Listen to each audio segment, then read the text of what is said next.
What's up, guys, and welcome to the Sideboard. I'm Ruben Bressler, and I'm joined by Feline Longmore, who is our Legacy Open champion here in Seattle. Congratulations. Thank you very much. And so you were playing High Tide, a deck not exactly known for being the most fun to watch on camera. I am sorry about that. No, that's fine.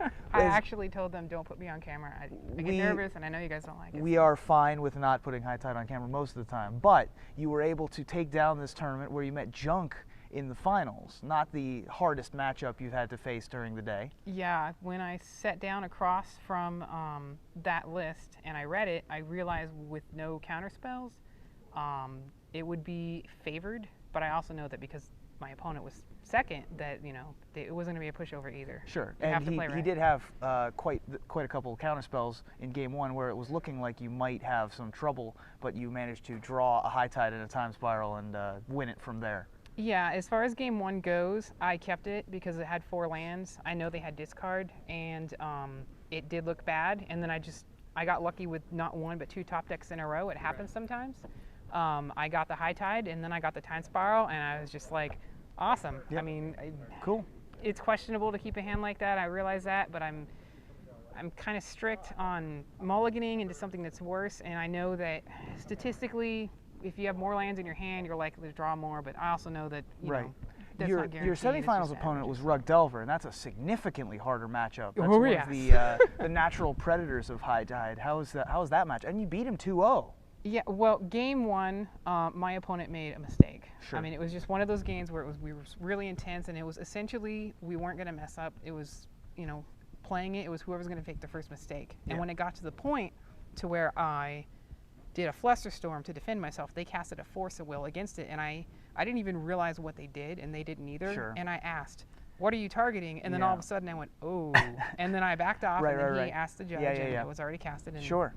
It's just that's how it happens sometimes. Yeah, I mean, when you're playing it enough, nothing's going to be 100% throughout the day. Now, High Tide's a deck that is very, very good in some metagames, but very, very bad in most metagames. The format has to be significantly slower than it normally is.